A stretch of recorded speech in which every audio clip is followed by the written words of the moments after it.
इसीलिए कानपुर में ईद के महोत्सव में किंचित भी गड़बड़ी नहीं होने दी गई। उस दिन सुबह अंग्रेज इतना घबराया हुआ था कि सर व्हीलर ने लखनऊ को तार भेजा। आज विद्रोह किसी भी तरह नहीं रुक सकता। परंतु इस महोत्सव के दिन शाम को जब सारे मुसलमानों ने परंपरा के अनुसार साहेब लोगों से ईद मिलन किया, तब सर व्हीलर को भी फिर से एक बार बहुत संतोष हुआ। परंपरा के अनुसार रानी के जन्मदिन पर उसे तोपों की सलामी दी जाती थी, परंतु कदाचित उस आवाज से सिपाहियों में बेकार ही गड़बड़ी होगी, इसीलिए वह सलामी नहीं दी गई। अंग्रेजों की महारानी को उसके जन्मदिन पर स्वयं उसकी सेना में ही सलामी देने की शक्ति ना हो, इसके लिए बहुत से अंग्रेज अधिकारियों को बड़ा दुख हुआ। पर क्या करते बेचारे। विद्रोह होने पर सुरक्षा के लिए जो चार दीवारी का स्थान बनाया गया था, जैसा पीछे बता चुकी हूँ, उस स्थान के ओर ध्यान दे तो अंग्रेजों की कैसी दयनीय स्थिति हो गई थी, यह तत्काल समझ में आ जाता है। भेड़िया आया रे भेड़िया, ऐसी गप यदि कोई उड़ा सकता तो अंग्रेजों के परिवार अस्त व्यस्त दौड़ भाग करने लगते। एक अंग्रेज अधिकारी लिखता है, मैं जब वहां था तो मैंने देखा कि बग्गियों, गाड़ियों, डोलियों आदि सवारियों की भीड़ सहसा ही लग जाती थी और उनमें लेखकों, व्यापारियों, महिलाओं जो बालकों को छाती से चिपकाए होती थी, बालकों, ध्यायों और अधिकारियों आदि सभी को पहुंचा दिया जाता था। सार रूप में कहा जाए तो यह कहना उपयुक्त होगा कि ज्यों कि किसी प्रकार के उपद्रव की आशंका होती अथवा समाचार प्राप्त होता तो वहां हमारा अभिनंदन करने वाले भी कोई ना होता, क्योंकि उपर्युक्त दृश्यों से हम भारतीयों को यह स्पष्टता दिखा चुके हैं कि हम कितने कायर हैं और हमारी दशा कितनी दयनीय है। अंग्रेजों द्वारा अपने व्यवहार से दर्शाया गया यह डरपोकपन उपर्युक्त अधिकारी कहता है, वैसे वास्तव में नेटिवों ने पहचान लिया था, परंतु वह कोई आज की बात नहीं है। जब चार दीवारी बनाने का काम प्रारंभ हुआ तभी अजीम उल्ला खान ने एक लेफ्टिनेंट से मुस्कुराते हुए यही तो कहा था।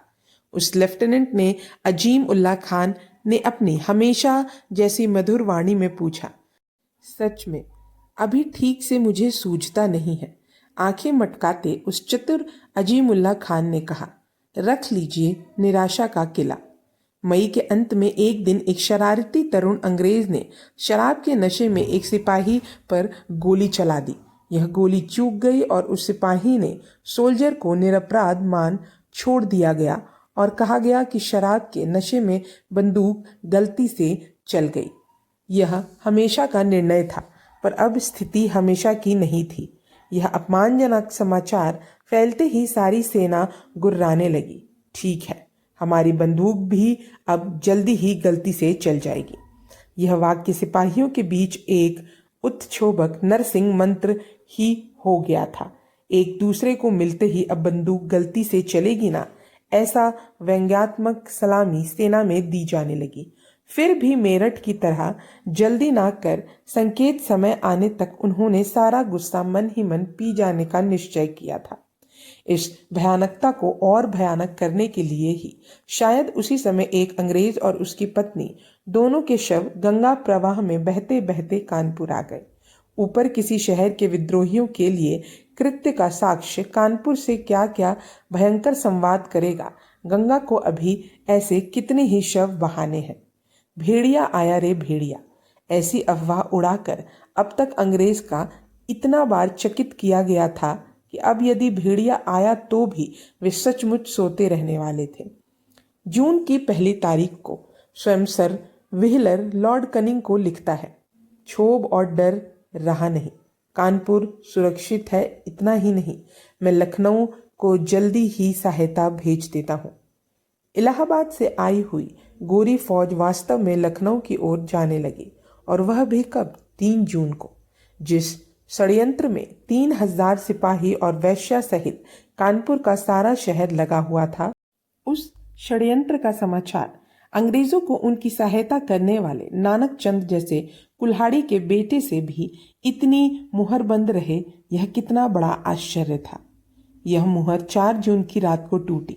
सार्वजनिक कार्यक्रम के अनुरूप रात के अंधेरे में कुछ बंदूकें चली और निश्चित भवनों को आग लगी।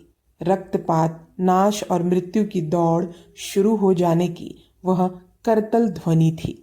सबसे पहले टीका सिंह का घोड़ा कर्कश रीति से हिनहिनाया और उसी के साथ हजारों घोड़े एक क्षण में टापों की आवाज करते सरपट दौड़ते निकले।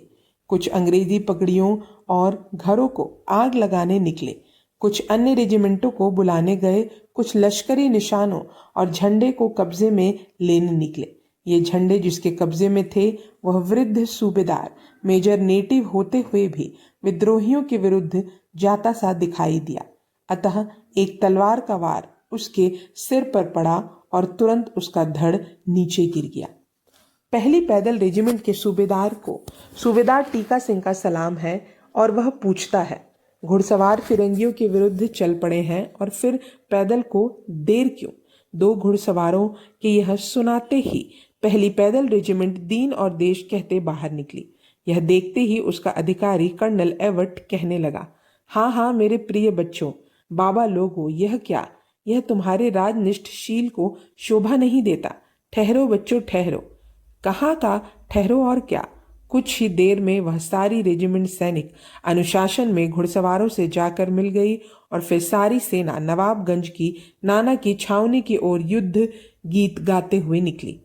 नवाबगंज खजाने पर नाना के सिपाही तैयार थे। उन्होंने सामने से आते स्वदेश बंधुओं को बाहुओं में जकड़ लिया और तभी वह लाखों रुपये से भरा खजाना और लोगों सशस्त्र से भरा बारूद खाना क्रांतिकारियों के हाथ आ गया। नवाबगंज में रात को यह हो रहा था, तभी उधर 2 रेजिमेंट बाकी थी। कम से कम उन्हें कब्जे में रखने के लिए अंग्रेजों ने तत्काल परेड पर बुलाया। अंग्रेजों के हाथ में तोपखाना होने से वे दोनों रेजिमेंट उस सारी रात परेड पर अपने यूरोपियन अधिकारियों के साथ सशस्त्र खड़ी रही। सूर्योदय होते ही यूरोपियन अधिकारियों को विश्वास हो गया कि ये सिपाही तो कम से कम विद्रोही नहीं है, इसीलिए उन्हें फिर से लाइन में जाने की अनुमति दी गई और यूरोपियन अधिकारी भी जाने लगे। अब सही अवसर आ गया था। यह जान उनमें से एक ने आगे बढ़कर चिल्लाकर कहा, ईश्वर सत्य की ओर है, भाइयों उठो चलो। यह आदेश होते ही इधर उधर तलवारें बजने लगी और अंतिम समय आया जान अंग्रेजी तोपें भी चलने लगी, परंतु सिपाही अब उनकी मार के बाहर निकल गए थे। इस समय अंग्रेज अधिकारियों को काट डालना संभव होते हुए भी सिपाहियों ने उन्हें नहीं छेड़ा और वे अवसर मिलते ही अपने देश बंधुओं की ओर निकल गए। और इस तरह 5 जून को कानपुर के 3000 सिपाही अंग्रेजी गुलामी को फेंक कर नवाबगंज में नाना की छावनी के पास जाकर जमा हो गए। यह समाचार सुन सर व्हीलर को एक तरह का संतोष हुआ कि एक भी अंग्रेज मरा नहीं। अब रीति के अनुसार सिपाही दिल्ली की ओर निकल जाएं तो समझो कानपुर के ऊपर से जान का संकट टल गया। अन्य स्थलों की तरह यदि योग्य और कर्मठ नेताओं की कानपुर में भी कमी होती तो सर व्हीलर के अनुमान के अनुसार सिपाही दिल्ली की ओर निकल जाते, परंतु उस समय नवाबगंज में सिरमौर नेताओं की कोई कमी नहीं थी। वहाँ श्रीमंत नाना साहेब थे, वहाँ श्री बाबा साहेब बाबा और राव साहेब पेशवा थे, वहाँ तात्या टोपे थे, वहाँ अजीम उल्लाह खान थे। इतनी अलग अलग शक्तियां सौभाग्य से एक स्थान पर होने पर सिपाहियों को नेताओं की खोज में दिल्ली की ओर जाने का कोई कारण नहीं था। विद्रोह की शुरुआत में ही सारी सेना दिल्ली में ही जमा हो जाए तो वास्तविक कार्यक्रम सिद्ध नहीं होना था। स्थान स्थान पर अंग्रेजों की खिंचाई करने में ही भला था। उसमें भी कानपुर, पंजाब, कलकत्ता और दिल्ली प्रांत के बीच की कड़ी होने से उस पर आघात पर अंग्रेजी यातायात को तोड़ना अति आवश्यक था।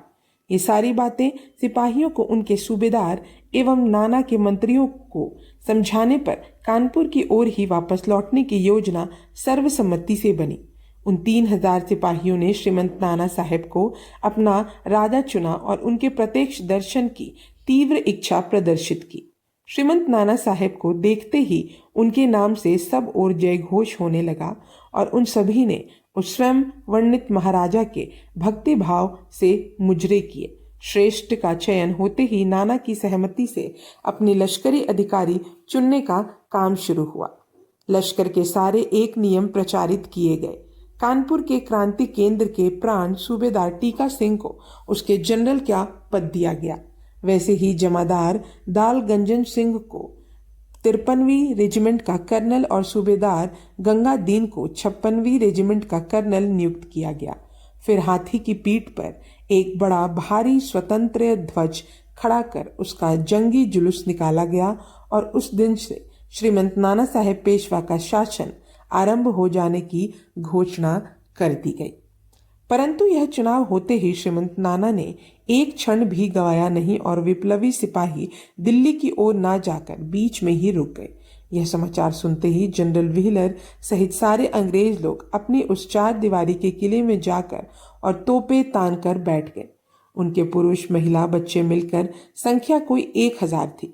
वह किला जीतना सबसे पहला कर्तव्य था। अतः श्रीमंत नाना ने सारी सेना को उधर चलने का आदेश दिया। विप्लवी उन पर हमला करेंगे यह विश्वास अंग्रेजों को न था। परंतु 6 जून की भोर में एक चिट्ठी सर व्हीलर को मिली।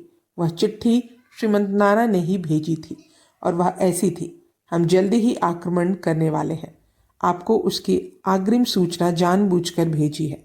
हम जल्दी ही आक्रमण करेंगे। यह लड़ाई का आह्वान पाते ही सर व्हीलर ने सारे अधिकारियों और सोल्जरों को सज्जित कर स्थान स्थान पर नियुक्त किया। तोपे पर गोलदाज बत्ती के साथ बैठ गए और लड़ाई की यथासंभव तैयारी कर ली गई। लड़ाई प्रारंभ करने से पहले श्रीमंत नाना ने अंग्रेजों को किसी भी प्रकार की विशेष आवश्यकता न होते हुए भी अग्रिम लिखित सूचना दी थी। यह बात अति महत्व की है। अंग्रेज यदि नाना के स्थान पर होते तो इतनी उदारता उन्होंने निश्चित ही ना दिखाई होती। श्रीमंत नाना के नाम पर अमानुषता का दाग लगाना चाहने वाले लोगों को उनके हृदय की यह सहज वीरता देख लज्जा से सिर झुका लेना चाहिए। कानपुर विद्रोह के प्रारंभ में अंग्रेज अधिकारियों को दिया जीवनदान और आक्रमण करने के 12 घंटे पूर्व दी गई लिखित सूचना प्रारंभ की ये 2 बातें ही ध्यान में रखकर फिर अंतिम लड़ाई का अध्ययन किया जाए तो कानपुर की खरी स्थिति स्पष्ट हो जाती है।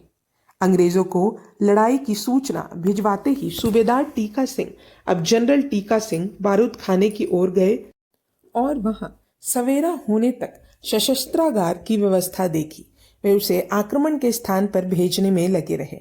उस सशस्त्रागार से तोपे और बारूद नदी और जमीन से अंग्रेजों की 4 दीवारी तक ले जाया गया और वहां लश्करी कौशल से उसकी रचना भी की गई। इसी समय कानपुर शहर में दंगा हो गया था। बाजार का हर छोटा बड़ा कारीगर हम्मल से लेकर सेठ महाजन तक हाथ में जो मिले उसे लेकर यूरोपियन लोगों को खोजते फिर रहे थे। कचहरी कोर्ट और उसके अंदर के सारे अंग्रेजी नई पुरानी दफ्तर जला दिए गए और 4 दीवारी में जो यूरोपियन नहीं पहुंचने थे उन्हें एक साथ मार डाला गया। इस तरह दोपहर के 12 बज गए। 1 बजने तक अंग्रेजों की 4 दीवारी का घेरा जाने लगा और शाम तक तोपों की गर्जना के साथ वह भयानक युद्ध निश्चित से प्रारंभ हुआ।